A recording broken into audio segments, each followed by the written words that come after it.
Seja muito bem-vindo, meu amigo, minha amiga, para mais uma leitura da Palavra de Deus. Estamos no desafio de ler a Bíblia inteira esse ano. Hoje é o nosso dia 62. Vamos ler Deuteronômio de 19 até o 22. Amém? Obrigado por você que está compartilhando, obrigado por você que sempre deixa aqui um comentário para incentivar a gente a continuar a leitura e para lembrar o algoritmo que esse é um conteúdo relevante para que ele possa espalhar aí a palavra de Deus pela internet. Amém? Então, nosso muito obrigado. Vamos orar então e a gente já começa a leitura.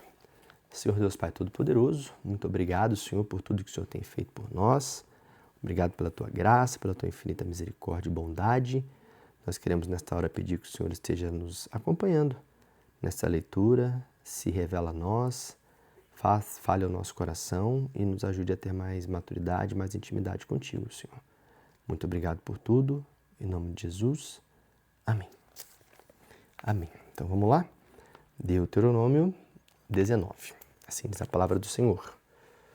Quando o Senhor, o seu Deus, tiver destruído as nações cuja terra ele está dando a vocês, e quando as expulsarem e habitarem nas suas cidades e nas suas casas, separem 3 cidades de refúgio no meio da terra de vocês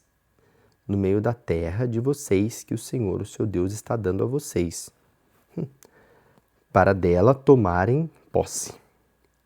Dividam a terra em 3 partes que o Senhor, o seu Deus, está dando a vocês como herança, e escolham uma cidade que seja de fácil acesso, para que o homicida possa chegar lá com segurança.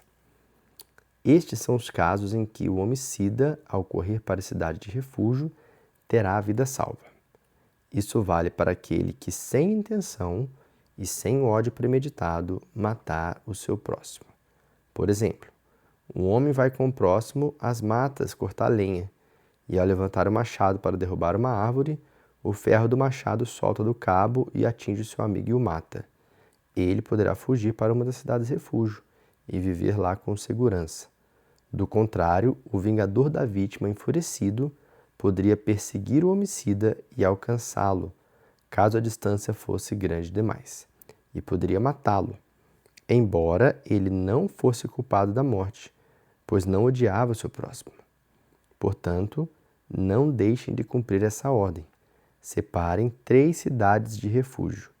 Se o Senhor, o seu Deus, alargar as fronteiras de Israel, como prometeu sob juramento aos seus antepassados, e lhes der toda a terra que prometeu a eles, se vocês forem obedientes a todos estes mandamentos que hoje ordeno a vocês, amando o Senhor, o seu Deus, e andando sempre nos caminhos traçados por ele, então vocês terão de separar 3 cidades de refúgio além dessas 3. Dessa maneira, vocês evitarão a morte das pessoas inocentes da sua terra, na qual o Senhor, o seu Deus, está dando a vocês como herança, e não serão responsabilizados por derramamento de sangue injusto. Mas, se alguém odiar o seu próximo e por meio de uma emboscada atacá-lo, matá-lo e fugir para uma cidade de refúgio, as autoridades da cidade onde aconteceu o crime mandarão buscar o assassino e o entregarão nas mãos do vingador da vítima para que morra. Não fiquem com pena do criminoso.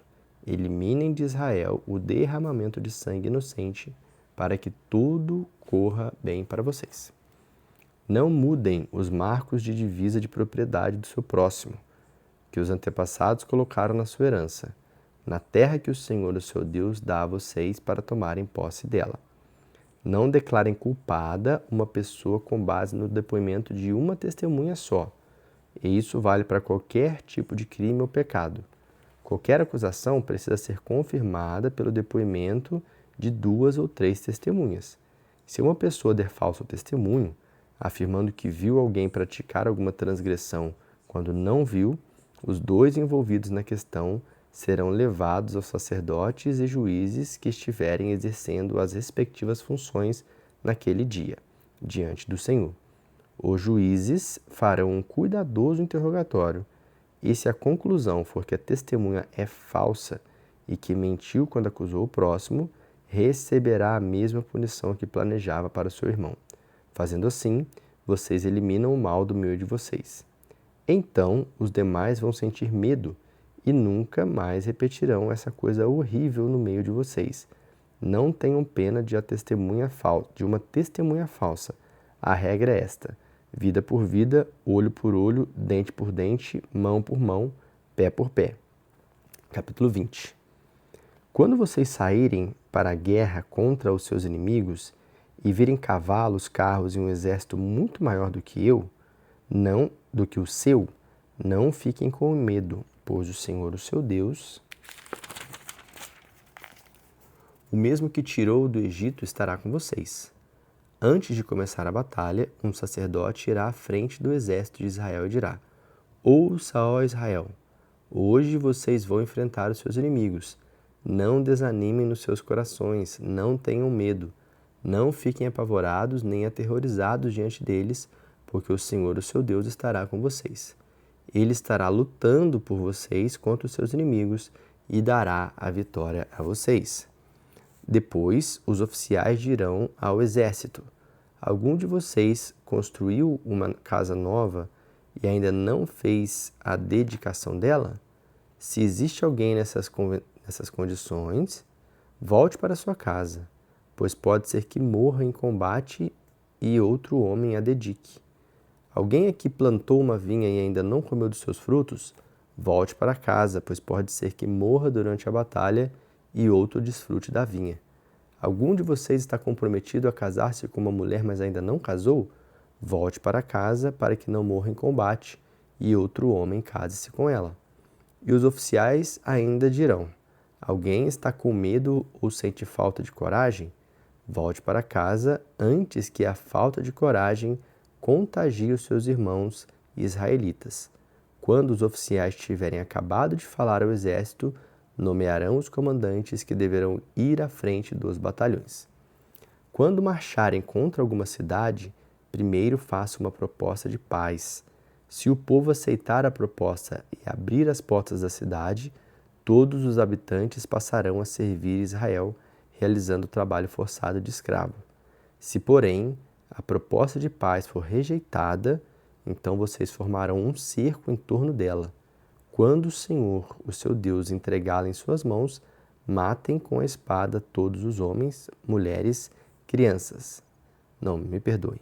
Matem com a espada todos os homens. Versículo 14. Mas as mulheres, as crianças, os rebanhos e tudo o que houver na cidade, todo o seu despojo ficará com vocês. Isso quer dizer que vocês poderão desfrutar de todos os bens saqueados dos seus inimigos que o Senhor, o seu Deus, entregar nas suas mãos, ó Israel. Estas instruções se aplicam a todas as cidades distantes que não pertencem às nações vizinhas de vocês, mas nas cidades das nações que o Senhor, o seu Deus, dá a vocês por herança e que estão situadas dentro dos limites da terra prometida, vocês destruirão todo ser que respira, conforme ordenou o Senhor, o seu Deus. Vocês destruirão completamente os heteus, os amorreus, os cananeus, os ferezeus, os heveus e os jebuseus. A razão desta ordem é impedir que os povos desses lugares levem Israel a praticar as coisas que causam horror a Deus quando adorarem os seus deuses. Caindo nessas práticas, vocês estariam pecando gravemente contra o Senhor, o seu Deus. Quando as forças israelitas cercarem por muito tempo uma cidade, combatendo-a para tomá-la, não cortem com o machado as árvores frutíferas, pois vão servir de alimentos para vocês. Por acaso as árvores do campo são inimigos para que vocês as destruam? Cortem somente árvores que vocês sabem que não dão frutas. Essas podem ser aproveitadas em obras que ajudem no cerco da cidade até que ela seja conquistada. Capítulo 21. Quando Israel estiver possuindo a terra que o Senhor, o seu Deus, lhes der, e acontecer que for encontrado morto no campo o corpo de uma pessoa assassinada, e ninguém souber quem foi o assassino, façam o seguinte: os oficiais e os juízes sairão e medirão a distância entre o lugar onde foi encontrado o cadáver e as cidades vizinhas. Os oficiais da cidade mais próxima pegarão uma novilha que nunca foi usada no trabalho e na qual ainda não tenha sido posta carga, e levarão a novilha a um vale de terras por onde passe água corrente, terras nunca lavradas nem semeadas. Ali vocês quebrarão o pescoço da novilha. Então os sacerdotes, descendentes de Levi, se aproximarão, porque foram escolhidos pelo Senhor, o seu Deus, para servirem, para abençoarem o povo em nome do Senhor e para decidirem todas as questões difíceis e os casos de violência. Então, todos os anciões da cidade mais próxima do cadáver lavarão as mãos sobre a novilha cujo pescoço foi quebrado no vale e dirão: não foram as nossas mãos que derramaram este sangue. Os nossos olhos não viram quem foi. Ó Senhor, tenha misericórdia de Israel, seu povo, a quem o Senhor me resgatou. O Senhor mesmo resgatou. Não ponha sobre o seu servo a culpa do sangue de um inocente. Conceda-nos o seu perdão. Assim o povo não será considerado culpado por aquela morte. Dessa forma, será eliminada de Israel a culpa pelo derramamento de sangue inocente, pois seguiram fielmente as determinações do Senhor. Quando vocês forem à guerra contra os seus inimigos, e o Senhor, o seu Deus, os entregar nas suas mãos, e eles forem levados como prisioneiros, atenção! Se um de vocês vir entre eles uma mulher formosa, se agradar dela e quiser casar-se com ela, siga estas instruções. Leve a mulher para casa, ela rapará a cabeça, cortará as unhas e se desfará das roupas de seu cativeiro. Feito isso, ela chorará pelo pai e pela mãe durante um mês. Depois você poderá casar com ela. Você será seu marido e ela será sua mulher. Contudo, se depois do casamento você não quiser mais que ela seja sua esposa, terá de deixá-la sair livre. Você não pode vendê-la nem tratá-la como se fosse escrava. Isso compensará a humilhação a que ela foi submetida por você. Se o homem tiver duas esposas e amar uma delas e a outra não, e as duas lhe derem filho, sendo que o filho mais velho é da mulher não amada, o homem não pode dar parte maior da herança ao filho mais velho, ou seja, ao filho da mulher que ama. O que ele tem que fazer é reconhecer como filho mais velho o filho da mulher que ele não prefere e, como de costume, dar a porção dupla da herança ao filho mais velho de tudo que possui. Esse filho é o primeiro fruto do seu vigor, e a ele pertence o direito de filho mais velho.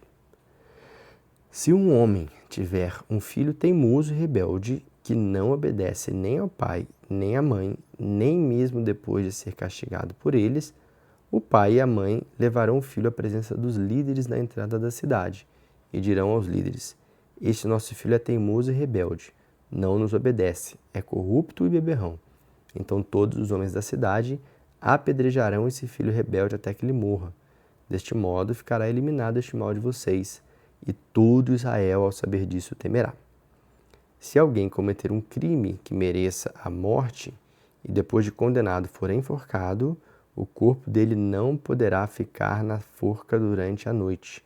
É preciso que ele seja enterrado no mesmo dia, porque todo aquele que for pendurado para morrer é maldito por Deus. Não contamine a terra que o Senhor, o seu Deus, dá a vocês como herança. Capítulo 22. Se você vir o boi ou a ovelha de um israelita fugir do dono, não finja que não viu. Leve o animal de volta ao seu dono. Se o seu dono não mora perto de você, ou se você não o conhece, recolha o animal em sua propriedade e cuide dele até que o dono apareça e você possa devolver o animal. Aplique a mesma regra ao jumento e à capa ou qualquer coisa perdida que você achar. Cuide do que você achou para depois devolver ao dono. Quando você vir o jumento ou o boi de um israelita caído no caminho, não ignore o fato. Ajude o homem a pôr o animal em pé. A mulher não deverá usar roupa de homem, e o homem não deverá usar roupa de mulher, pois o Senhor, o seu Deus, não tolera esse tipo de abominação. Se você achar um ninho de aves com filhotes ou ovos no chão ou numa árvore, e a mãe estiver sobre os filhotes ou os ovos, não pegue a mãe com os filhotes. Deixe que a mãe vá embora, então você poderá pegar os filhotes a fim de que tudo corra bem para você e você tenha uma vida longa. Toda casa nova deve ser guarnecida com um parapeito em torno do terraço para evitar que alguém caia de lá. Assim, você não será culpado se alguém cair de lá. Não semeie na plantação de uvas outras espécies de semente. Se fizer isso, tanto a uva quanto as colheitas serão confiscadas pelos sacerdotes. Não are a terra usando um boi e um jumento sobre o mesmo jugo. Não use roupa feita de mistura de tecidos como lã e linho. Costure franjas nos 4 cantos do manto que você usa para cobrir o corpo. Se um homem casar com uma jovem e depois de ter tido relações com ela, rejeitá-la e difamá-la, dizendo: casei-me com esta moça, mas descobri que não era virgem, o pai e a mãe da moça apresentarão aos juízes da entrada da cidade a prova de virgindade da filha. O pai da moça dirá aos oficiais: dei a minha filha em casamento a este homem, mas agora ele a está rejeitando. Ele também difamou e disse: descobri que a sua filha não era virgem. Entretanto, aqui está a prova da virgindade da minha filha. Então, os pais estenderão a roupa dela diante dos oficiais da cidade, e eles castigarão aquele homem. Imporão uma pesada multa de 100 peças de prata. O dinheiro da multa será dado ao pai da moça, pois aquele homem acusou falsamente uma virgem de Israel, e ele não poderá obter o divórcio enquanto viver. Se, porém, for verdade a acusação de que não era virgem quando casou, então ela será levada à porta da casa do pai, e ali os homens da sua cidade a apedrejarão até que ela morra. Ela manchou Israel agindo como prostituta, enquanto morava na casa do seu pai. Assim o mal será eliminado do meio de vocês. Se um homem e uma mulher casadas forem apanhados em adultério, os dois terão que morrer. E assim o mal será eliminado do meio de vocês. Se um homem encontrar numa cidade uma moça ainda virgem, prometida em casamento, e um outro homem prometida em casamento a um outro homem, e tiver relações com a moça, levem os dois à entrada daquela cidade e apedrejem-nos até que morra. A moça porque não gritou por socorro estando na cidade, e o homem porque violou a virgindade da mulher prometida a outro homem. Assim o mal será eliminado do meio de vocês. Mas se um homem encontrar num campo uma moça prometida em casamento a outro homem, e tiver relações com ela, somente o homem morrerá. Não façam nada à moça, ela não é culpada de morte. O homem atacou a jovem como um homicida ataca e mata o seu próximo, pois ele a encontrou no campo, e a moça gritou, mas não havia ninguém por perto para que pudesse ir em socorro a ela. Se um homem seduzir uma jovem virgem sem compromisso de casamento e for apanhado no ato, ele pagará uma multa de 50 peças de prata ao pai da moça e terá que casar-se com a moça porque a humilhou. Nunca poderá obter divórcio. Que nenhum homem tenha relações com a mulher do seu pai, pois isso desonraria a cama do seu pai. Forte. Amém. Finalizamos hoje dia 62 e amanhã estaremos de volta para poder ler o dia 63 e assim sucessivamente até a gente finalizar a Bíblia toda. Amém? Que Deus abençoe a sua vida e eu te vejo amanhã na próxima leitura. Um abraço.